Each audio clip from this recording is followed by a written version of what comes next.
6 June শনিবার। মনুষ্য জীবনের একমাত্র উদ্দেশ্য একত্ব লাভ। শ্রীরামকৃষ্ণ। দেখছি তিনি এই খোলটার ভেতরে রয়েছেন। শ্রীজীবন কৃষ্ণ। তিনি বললে যে ভগবানকে দূরে রাখা হয়, বাবা সেটা কি ঠাকুর জানতেন না? তোরা কি দেখছিস? কে আছে বাবা? জনৈক। আপনি আছেন। উত্তর শুনিয়া শ্রীজীবন কৃষ্ণ মৃদু মৃদু হাসতে হাসতে বললেন, আমি কি তোদের নাকের ভেতর দিয়ে কিংবা মাথায় একটা পেরেক মেরে ফুটো করে ঢুকে বসলাম নাকি? না রে বাবা, আপনি আছেন এ কথা বলবি না। তোদেরই প্রাণ আমার রূপটা মাত্র নিয়ে তোদের দেহেতে ফুটে উঠেছে। তাহলে হচ্ছে কি, আমিই আছি। সেই কথা আমি বলছি না, বলছিস তোরা, আমি না।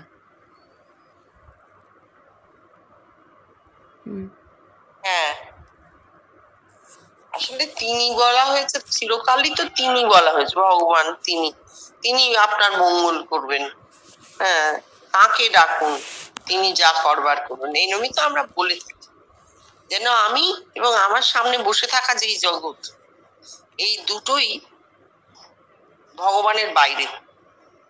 ভগবান যেন তৃতীয় কোনো অস্তিত্ব, আমিও নই, আমার সামনে বসা জগৎও নয়, এর বাইরে আর কেউ, যাকে দেখা যায় না, যাকে ছোঁয়া যায় না, অথচ তিনি আছেন, তিনি বিশ্ব নিয়ন্ত্রণ করছেন, তিনি আমার মঙ্গল করবেন, তোমার মঙ্গল করবেন। এবং বাইরে যদি কোনো অশান্তি আমরা দেখতে পাই, তাহলে আমরা এটা এইভাবেই ভাববো যে তার কাজ, তিনি কেন করছেন আমরা জানি না, তার জগৎ, তিনি যা করার করছেন। এই ধ্বংসও হয়তো মঙ্গলের জন্যই, পরবর্তী মঙ্গল আসছে।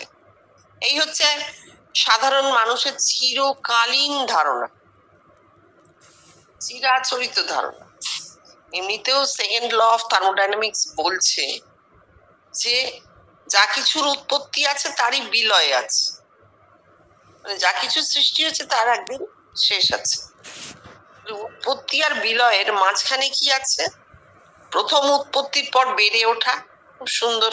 একটা মানুষের জীবন দেখলেই বোঝা যায়, শিশু জন্মালো, সে বেড়ে উঠছে ধীরে ধীরে, খুব সুন্দর লাগে। 25 বছর বয়স, একদম পূর্ণ প্রাপ্তবয়স্ক একটি মানুষ, অত্যন্ত সুন্দর অবস্থা। তারপর সেই অবস্থাটা চলতে থাকে, কিন্তু বোঝা যায় না ভেতরে ভেতরে তার বিলয়ের প্রসেস শুরু হয়ে গেছে।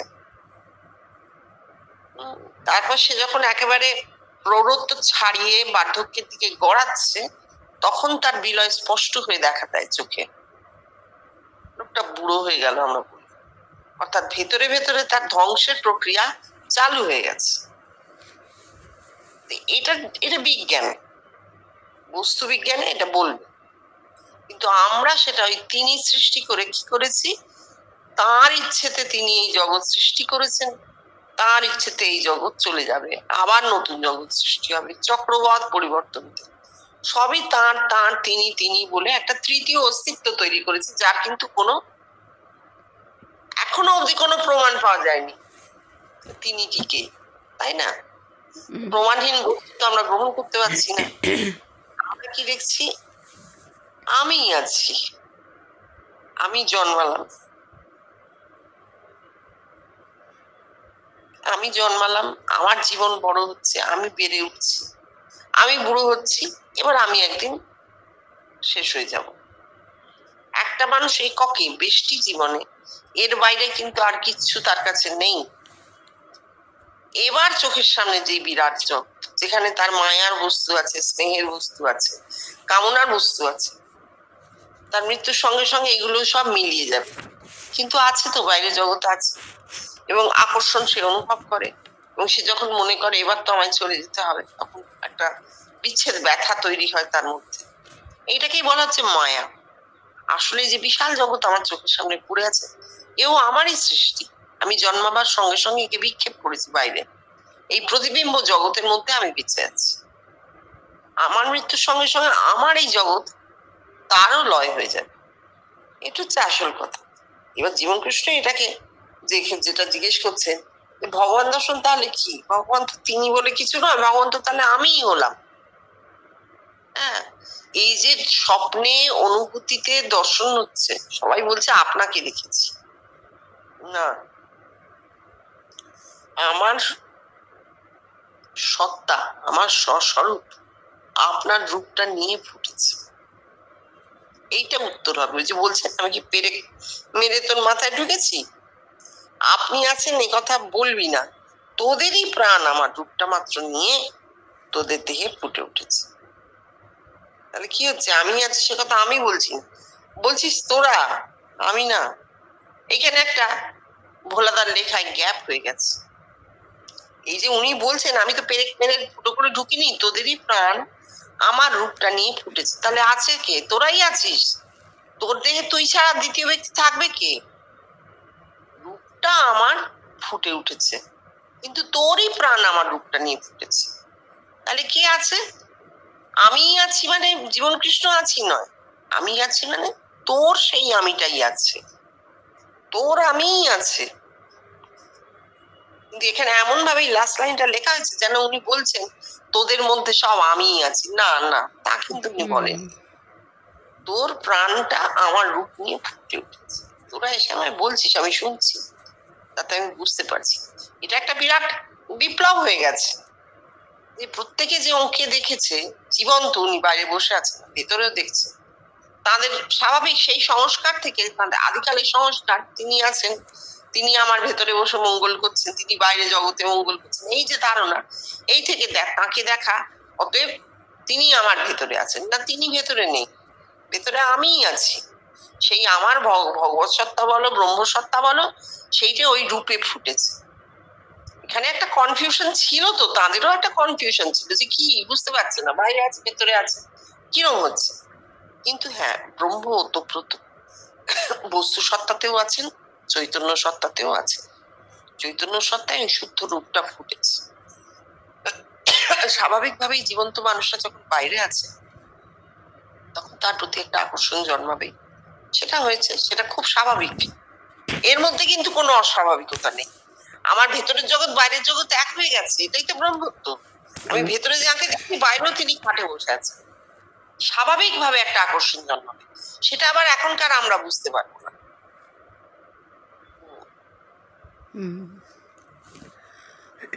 শ্রীরামকৃষ্ণ, আগে ঈশ্বর লাভ, তারপর সৃষ্টি বা অন্য কথা। শ্রীজীবন কৃষ্ণ ঠাকুর এই যে ঈশ্বর লাভ বারবার বলেছেন, তার কোনো ব্যাখ্যা দিচ্ছেন না কেন? ঈশ্বর দর্শনের কথায় তো অনেক কথাই বলে গেলেন। ঈশ্বর দর্শন মানব জীবনের উদ্দেশ্য, তুমি এই দেহ পেয়েছ ভগবানকে দেখবার জন্য, ইত্যাদি অনেক কথাই বলে গেলেন। তার অর্থ কি জানিস? তোরা আমায় দেখছিস তো, তোদের ঈশ্বর লাভ হয়েছে, অর্থাৎ এক হয়েছিস, এই একত্বই ঈশ্বর লাভ। দেখ, বেদে যে মানব ব্রহ্মের কথা পাই, আর রবীন্দ্রনাথও যে মানব ব্রহ্মের কথা বলে গেলেন, সেটা কি? ওরে মানব ব্রহ্ম, তাই আমার জগৎ, মানব জগৎ। এছাড়া যদি অন্য জগতে ব্রহ্ম থাকে তো সে আমার জন্যে নয়। তবে তোরা যেমন আমায় এসে বললি আপনাকে দেখেছি, সেই রকম যদি হাতিরা সব দল বেঁধে এসে বলে মশাই আপনাকে দেখেছি, বাঘ সিংহ গন্ডার সব দল বেঁধে এসে বলবে মশাই আমরাও আপনাকে দেখেছি, পাখির দল গাছপালারা এসে যদি বলে আপনাকে দেখেছি, পাথরের দল, না, পাথরেরা কি করে আসবে? এই বলে মৃদু মৃদু হাসতে লাগলেন ও বললেন, সে কি রে মা আমার জাগ্রতা, সেটা কিসের মূর্তি, পাথরেরই তো। দূর, তারা যদি এসে বলে আমার কাছে যে আপনাকে দেখেছি, তখন তাদেরও নেব, তার আগে নয়। কেন জানিস, কল্পনার স্থান আমার মাথায় নেই বাবা। হ্যাঁ, ঈশ্বর লাভ ঠাকুর বললেন, আগে ঈশ্বর লাভ তারপর সৃষ্টি বা অন্য কথা। এখানে ঠাকুরের কথাটা একটা বেষ্টিতে যোগের অর্থ আছে, সেটা হচ্ছে একটা মানুষ, বেষ্টি একক মানুষ, তার আত্মা সাক্ষাৎকার হলো, আত্মার মধ্যে জগৎ দর্শন, ভগবানত্ব, এই হচ্ছে ঈশ্বরত্ব। ঈশ্বরের ভগবানের ঐশ্বর্যই জগৎ, সেই ঐশ্বর্যকে ভেতরে পাওয়া হয়ে গেল, এই হচ্ছে ঈশ্বর লাভ। এই ঈশ্বর লাভটা হলে তারপর সৃষ্টি বা অন্য কথা। আত্মার মধ্যে জগৎ, সেই জগৎ এত বড় যে ধারণা করতে পারা যায়। তা আবার গুটিয়ে বীজবৎ হয়ে গেল, বীজ স্বপ্নবৎ, স্বপ্ন লয় হয়ে গেল, তারপর ফিরে আসা, অর্থাৎ আবার নতুন সৃষ্টি। এই ঠাকুর বলছেন। এবার কথা হচ্ছে, ঠাকুরের এই ঈশ্বর লাভ তো আমরা বুঝবো না, কেউই বোঝেনি। জীবন কৃষ্ণের আলোয় বেষ্টিতে কি মানে হতে পারে একটা বলা গেল, এই আর কি।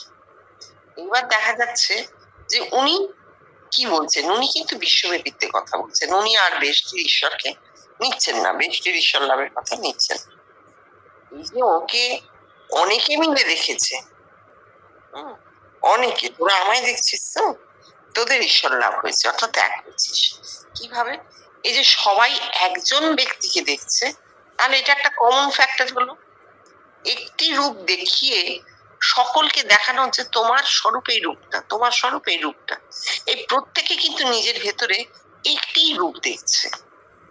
এইটা হচ্ছে একত্ব। অন্তত তখন এইভাবে হয়েছে, কারণ তারা বাইরে বসে থাকা মানুষটার সঙ্গে ওটাকে মেলাতে পেরেছে, এই রূপটা দেখেছি, তাই না? যে একত্বটা ভেতরে হচ্ছে আর বাইরে মিলিয়ে নেওয়া হচ্ছে। আর যদি তুমি একজনকে দেখো, আমি আরেকজনকে দেখি, আরেকজন আরেকজনকে দেখি, বিভিন্ন মানুষ বিভিন্ন মানুষকে দেখছে, তাহলে তো একটা মাপকাঠি থাকছে না।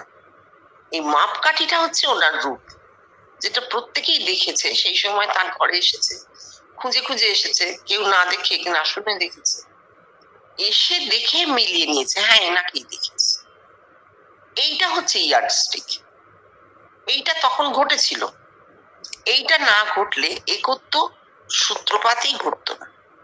উনি বলছেন এইটাই একত্ব। তোরা তো আমাকেই দেখেছিস, তোরা কোথায় এক হয়েছিস? আত্মিকে আমার সঙ্গে এক হয়েছিস। আর বাইরে এসে যখন বলছে হ্যাঁ আপনাকে দেখেছি, তখন প্রত্যেকে দেখছে ঘরের প্রতিটি মানুষ একেই দেখেছে। তাহলে সবার সঙ্গে নিজে এক হয়ে যাওয়া হচ্ছে, জগতের সঙ্গে এক হয়ে যাওয়াটাও হচ্ছে।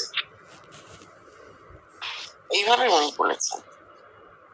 এইবার অন্য জগতের কথা। জগৎ অবশ্যই প্রাণময়, জড় বস্তুও প্রাণময়, জড় বলে কিছু নেই, সব প্রাণময়।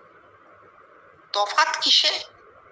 তফাৎ হচ্ছে ডেভেলপমেন্টে। ডেভেলপমেন্টে জগতের জড় বস্তুর এখনো মস্তিষ্ক তৈরি হয়নি, বা মস্তিষ্ক হয়তো লাগবে না, আমরা জানি না, কিন্তু তার যে চেতন সত্তা, সেইটা কোনো না কোনো দিন ফুটবে। কত লক্ষ বছর পর ভেবে লাভ নেই, আমরা বর্তমান নিয়ে বাঁচছি, ভবিষ্যতে কি হবে তা তো আমরা ভাববো না। জীবন কৃষ্ণ নিজেই বলেছেন ভবিষ্যৎ ভাবনার তো দরকার নেই। কিন্তু ব্যবহারিক জীবন নয় যে সঞ্চয় করে রাখতে হবে, খেতে পড়তে হবে, নিশ্চিন্তে থাকতে হবে, আচ্ছা একটু জমানো টাকাটা, না তো তা নয়। ভবিষ্যৎ নিয়ে আমরা ভাববো না, আমাদের বর্তমান জগৎ, বর্তমান জগৎ যতদূর গেছে আমরা ততদূর ভাববো। সেখানে আমরা জড় জিনিসের চেতন সত্তা দেখতে পাচ্ছি না। এবার প্রাণী, হাতি, পশু, পাখি, গাছপালা ইত্যাদি, এদের তো প্রাণময় সত্তা আছেই, আমরা জানি, একদম আছে। এই প্রাণময় সত্তার যে চেতন সত্তাটি, এদেরও এই চেতন সত্তার বিকাশ এখনো হয়নি। বিকাশটা হবে, হবে। বিকাশ সম্পূর্ণ হলে কোথায় পৌঁছবে আমরা জানি না, আমরা কল্পনা নেব না। এখন বলতে গেলে ভবিষ্যৎ, এখন বলতে গেলে সেটা কল্পনা হবে, কল্পনা নেব না। তবে তুমি অনেকটা গাছের সঙ্গে সময় কাটাও, তাই তোমাকে বলা যেতে পারে উদ্ভিদের যে প্রাণময় সত্তা তা কিন্তু মঙ্গলময়, এটা আমরা জানি, তা সবসময় মঙ্গলময়। উদ্ভিদের দ্বারা আজ পর্যন্ত পৃথিবীতে কোনো অমঙ্গল হয়েছে এমন আমরা শুনিনি, তাই না? দু একটা বিষ গাছ থাকতে পারে, যেটা উনি বলেছিলেন যে বিষ গাছটাও ভগবানের সৃষ্টি। হ্যাঁ, দু একটা বিষ গাছ জগতে থাকতে পারে, কিন্তু সংখ্যায় তা কম। বরঞ্চ মানুষের মধ্যে বিষ মানুষ খুঁজতে গেলে অনেক পাওয়া যাবে। ঠিক আছে, পড়ো। 7ই জুন রবিবার। জ্যান্ত মানুষের রূপ ধরে ভগবান মানুষকে ধর্ম শিক্ষা দেন। জগতের ঋণ শোধ করার উপায় সকল মানুষের সঙ্গে আত্মিকে এক হওয়া। শ্রীজীবন কৃষ্ণের ঘরে সন্ধ্যায় যখন ভোলা উপস্থিত হলো, তখন ঘরে আর তিল ধারণের জায়গা নেই। কথামৃত পাঠ চলছে। কানে এলো ঠাকুর শ্রীরামকৃষ্ণ বলছেন, সংসারে কিছুই নাই, মানুষ কামিনী কাঞ্চন ভোগ করতেই মত্ত। শ্রীজীবন কৃষ্ণ সক্রোধে এরা ধর্মশিক্ষা দিয়েছেন শুধু ও আত্মগ্লানি দ্বারা। তুমি সংসারী, বিষয় বাসনা সব ত্যাগ করো, তুমি হেন তুমি তেন। তাতে কি ধর্মশিক্ষা হয় বাবা? ধর্মশিক্ষা কথাটাই ভুল। ধর্মশিক্ষা মানুষ কখনো দিতে পারে না। ভগবান যদি শিক্ষা দেন তবে। কি করে ভগবান শিক্ষা দেবেন? দেহেতে রূপ ধারণ করে ফুটে উঠে শিক্ষা দেবেন। সে কি কল্পিত কোনো রূপ? না, জ্যান্ত মানুষের রূপ, আমার রূপ। আর আমার এই রূপ ধরে ফুটে উঠে কি জানাচ্ছেন? জ্যান্ত মানুষই ভগবান, তুই সেই ভগবান। কথামৃত। হ্যাঁ হ্যাঁ হ্যাঁ, এটা আমার নতুন আছে। হ্যাঁ এই যে ঘরে তিল ধারণের জায়গা নেই, পাঠ চলছে, উনি গিয়ে সেখানে বসলেন। নামটা আমার বইতে নামের উল্লেখ নেই, তোমার বইতে আছে। আসলে নামটা কেটে দেওয়াই দরকার, আমরা এখনো এত নাম ব্যবহার করছি। যাই হোক, যেহেতু কথামৃত সেই জন্য ঠাকুর তো থাকবেন। ঠাকুর বলছেন সংসারে কিছুই নাই, মানুষ কামিনী কাঞ্চন ভোগ করতেই মত্ত। জীবন কৃষ্ণ বলছেন এটি আত্মগ্লানি। আসলে ঠাকুরের কথাটা যদি ছেড়েও রাখি, আমরা যারা জগতে আছি সব মানুষ কিন্তু মনের মধ্যে আরেকটি সত্তা পালন করে।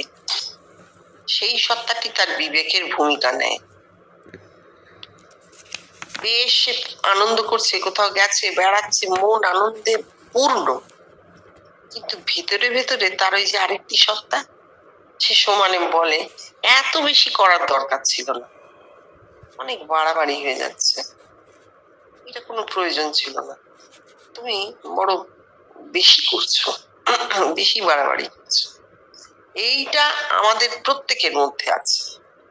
একটা মানুষ, আমার মধ্যে যে অসংখ্য মানুষ, একটা মানুষ আমাকে ঠেলে দিচ্ছে আনন্দের দিকে। ভোগ বলবো না, ভোগ কথাটা বললেই এটা বিশ্রী শোনায়। হ্যাঁ, বাহ্যিক আনন্দের দিকে, ব্যবহারিক বস্তু থেকে আনন্দ পেতে একটা সত্তা আমাকে ঠেলে দিচ্ছে, আর একটা সত্তা সারাক্ষণ টেনে রাখছে। না, কেন করছো? অপচয়, তোমার প্রাণের অপচয় হচ্ছে, কেন করছো? বসো। এটা কিন্তু সবার মধ্যে আছে একটা টানা পড়েন। তা না হলে একটা খারাপ মানুষ পৃথিবী ধ্বংস করে দিতে পারত। মানে খারাপ অর্থে যে ওই রকম আর কি, যার বস্তু জীবনে যার গতি ছিল না, একদম হয়নি জগতে, হয় তা নয়। যেমন হিটলার টিটলার এরকম দু একজন এসেছে, তারা সব ধ্বংস করতেই ব্যস্ত। আবার সেই মানুষটারই ভেতরে, ওই ভেতরের সত্তা কিন্তু তাকে টেনে ধরে, এতটার দরকার নেই এই অবধি। সুতরাং ঠাকুর যাকে বলছেন আত্মগ্লানি, সেটা আমরা সবাই ভেতরে ভেতরে নিয়ে চলি। দূর, কেন কেন যে করতে গেলাম আবার সারাদিন ধরে, তার চেয়ে বাড়িতে চুপ করে একটু বসে থাকলেই ভালো। এই যে জিনিসটা, এই আত্মগ্লানি প্রত্যেকটা মানুষের মধ্যে আছে, ঠাকুর শুধু সেটা তুলে ধরেছেন। একটা কথা কি জানো, সাইকোলজিটাও খুব দরকারি জিনিস, হিউম্যান সাইকোলজি, সেটা ঠাকুর বুঝতেন। সেটাই বলছেন সংসারে কিছুই নাই, মানুষ কামিনী কাঞ্চন ভোগ করতেই মত্ত। এখানে ঠাকুর কিন্তু উপদেশ দেননি, ঠাকুর ওই নিজের আমাদের ভেতরের কথাটাই বলে দিয়েছেন। আমরা তাই করি, করে তারপরেতে একটা গ্লানি হয়। উনি কি করলেন, উনি এইটা থেকে আমাদের সরিয়ে দিলেন যে ওসব যা হচ্ছে হোক, কি ওতে কিছু এসে যাবে না, সে তোমার আনন্দ করতে ইচ্ছে হচ্ছে করো না, কে বারণ? তোমার পাটা খেতে ইচ্ছে হয়েছে, দোকান থেকে কিনে এনে রান্না করে খাও, তাতে কোনো গ্লানি নেই, ঠিক আছে। ওতে পাপ পুণ্য বলে কিছু হয় না, আছে শুধু ঘটনাক্রম একটার পর একটা ঘটে যাওয়া। আর এত যখন জানো তখন এটাও জেনে রাখো, এই সব কিছুর ওপর তোমার কোনো হাত নেই, তুমি কিচ্ছু কন্ট্রোল করতে পারো না। একক মানুষ কিচ্ছু কন্ট্রোল করতে পারে না। সমুদ্রের স্রোতকে, ঢেউকে কেউ কন্ট্রোল করতে পারে না, এইটা তুমি জেনে রাখো। সুতরাং ওসব নিয়ে তুমি মাথা ঘামিও না, মাথায় এই চিন্তাগুলোর স্থান দিও না। উনি এই নেগেটিভ থেকে পজিটিভে নিয়ে গেলেন, গিয়ে বললেন যা হবার তা আপনা থেকে হবে, তুমি দ্রষ্টা মাত্র। আত্মিকে ভেতরে যেটা হচ্ছে সেটা তুমি জানতে পারছো, দেখতে পাচ্ছ, তাতেই তোমার যা হবার হবে। তোমার সেখানে কর্ম বলে কিছু নেই, ব্যবহারিকে কর্ম আছে, আত্মিকে কর্ম বলে কিছু নেই, তুমি দ্রষ্টা মাত্র। তুমি শুধু দেখে যাও কিভাবে প্রকাশ হচ্ছে, বিকাশ হচ্ছে। ব্যবহারিকের কর্মফলের সঙ্গে আত্মিকের কোনো যোগ নেই। ব্যবহারিকে তুমি কামিনী কাঞ্চন ভোগ করছো না করছো, তার সঙ্গে তোমার আত্মিক জীবনের কোনো সম্পর্কই নেই। এইটা বলে উনি জিনিসটাকে কেটে দিলেন, আর বলছেন জ্যান্ত মানুষই ভগবান। এই যে আমার রূপ তোদের দেহে ফুটে উঠছে, তোরা সে আমায় বলছিস, আমার বলছিস আপনি ভগবান। কখন বলছে? যে দেখছি সে নিজে ভগবান হয়ে জানাচ্ছে এই রূপটা দেখেছি, তাহলে ইনি ভগবান। সবার ক্ষেত্রে এক রূপ হয়ে দাঁড়াচ্ছে, এই একত্বের সূচনা হচ্ছে। পরে নাম রূপ কেটে যাবে, কিন্তু প্রত্যেকটা জিনিসের তো একটা স্টার্টিং পয়েন্ট চাই, এটা হচ্ছে সেই স্টার্টিং পয়েন্ট। কথামৃত পাঠ চলার কিছুক্ষণ পরে শ্রীজীবন কৃষ্ণ আবার বললেন, দেখ, মহাপ্রভু বলছেন রাধার ঋণ শোধ হলো না। মানে কি জানিস? তুই এই যে মনুষ্য দেহ পেয়েছিস, গোটা জগতের কাছে তুই ঋণী হয়ে এসেছিস। এই ঋণ কি করে শোধ হবে? ব্রহ্মত্ব লাভের দ্বারা শোধ হবে। ব্রহ্মত্ব, একত্ব, জগতের মানুষের সঙ্গে এক হওয়া। হ্যাঁ, এখন কথা হচ্ছে এইটা নিয়ে আমরা ভাবতে বসে যাব না, ভেবে লাভ নেই। মহাপ্রভু এসেছিলেন 500 বছর আগে, তখন যখন তিনি বলছেন রাধার ঋণ শোধ হলো না, অর্থাৎ এই বৃহৎ জগতের কাছে আমার যা গ্রহণ হয়েছে সেই ঋণ শোধ হলো না, আমার দ্বারা ব্রহ্মত্ব প্রদান ঘটলো না, একত্ব সাধিত হলো না, এইটাই মহাপ্রভুর কথা। তাহলে আমরা কি দেখলাম? মহাপ্রভু ব্রহ্মত্ব কি, একত্ব কি তা ধারণা করতে পেরেছিলেন, তাই না? তা না হলে তো তিনি এই কথাটা বলতেন না। অর্থাৎ তাঁর জীবিত কাল তো মাত্র ওইটুকু, 50 বছর, 48 বছর, তার মধ্যে এই জিনিসটা ঘটে উঠলো না। তিনি কি বলে গেলেন? ভবিষ্যতে ঘটবে, আমার আয়ুষ্কালে ঘটলো না, কিন্তু ভবিষ্যতে ঘটবে, রাধার ঋণ শোধ হবে। জগৎ থেকে গ্রহণ করে একজন মানুষের দ্বারা এই আত্মিক গতি জগৎ পেয়ে যাবে, তাই তো একত্ব। আমরা যখন আলোচনা করতে বসি, উনি দ্বৈতবাদী সাধু ছিলেন, ইনি অবতারিণী পুজো করতেন, ইত্যাদি ইত্যাদি করে ভাগ করি, তখন আমরা বুঝতেই পারি না এরা আসলে অনেক এগিয়ে থাকা মানুষ।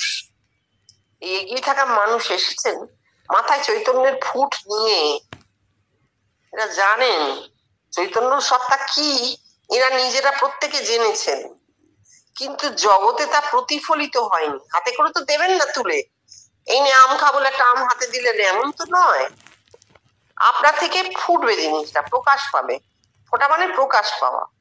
এই আপনা থেকেই চৈতন্য সত্তা প্রকাশ পাচ্ছে না, কিন্তু এরা নিজেদের ভেতরে সেই চৈতন্য সত্তাকে তো অনুভব করেছেন। জগতে তখনও ফুটছে না বলে বলে যাচ্ছেন এই কথাটা, যে এখনো হয়নি, ভবিষ্যতে হবে। রাধার ঋণ শোধ হয়নি, ভবিষ্যতে হবে। এইবার পড়ো আরেকটু আছে। শ্রীরামকৃষ্ণ, যিনি পরমাত্মা, তিনি সাক্ষী স্বরূপ। জাগ্রত, স্বপ্ন, সুষুপ্তি 3 অবস্থারই সাক্ষী স্বরূপ। শ্রীজীবন কৃষ্ণ বেষ্টিতে পরমাত্মা সাক্ষাৎকার করা যায়, সে আভাস মাত্র। পরম মানে শ্রেষ্ঠ সংখ্যায়। In countless men and women and children, I assume my form in them. কিন্তু আমি কিছু জানি না, শুধু দ্রষ্টার কাছ থেকে শুনি। এইবার উনি নিজের কথাটা বলছেন।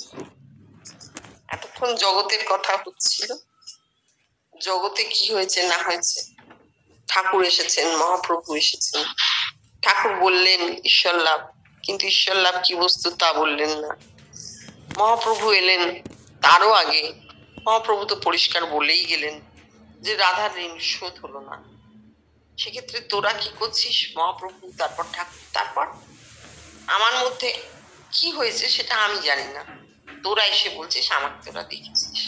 অর্থাৎ ব্রহ্মত্বের সূচনা, একত্বের সূচনা হয়েছে। হ্যাঁ, এইবার বলছেন আমি কি দেখলাম, এ তো তোরা দেখলি, এসে আমাকে বলবি।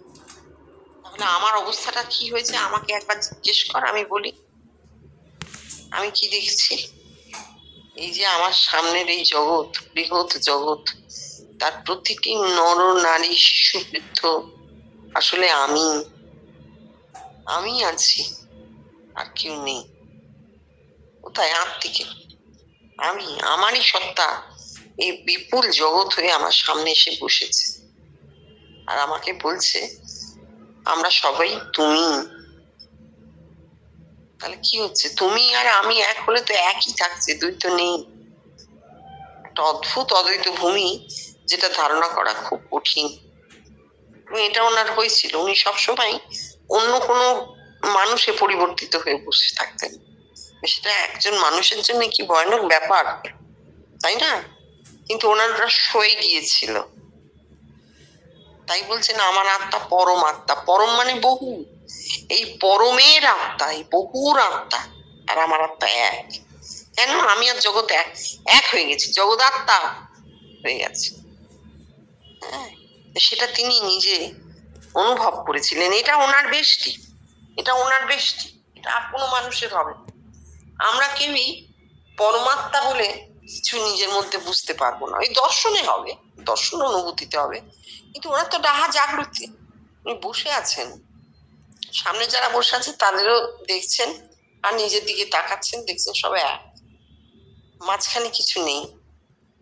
কোনো না কোনো মানুষে পরিবর্তিত হয়ে যাচ্ছেন। আর এরা যে সবাই এসে বলছে আপনাকে দেখেছি, তখন পরিষ্কার বুঝতে পারছেন তার মাথায় কিন্তু এই সবার রূপ জেগেছে, সবার রূপ উঠেছে, এমনকি দেহে পর্যন্ত নেমে গেছে। তাই বলছেন তোদের সকলের আত্মা আমি, অর্থাৎ পরমাত্মা। তার অবস্থাটাকে আমরা বুঝতে পারবো না, মানে ওই আর কি একটা চিত্র তৈরি করে বোঝার চেষ্টা করা যাচ্ছে এই পর্যন্ত। যিনি পরমাত্মা পরম ব্রহ্ম হয়েছেন তার অবস্থাটাকে ধারণা করা কিন্তু কঠিন।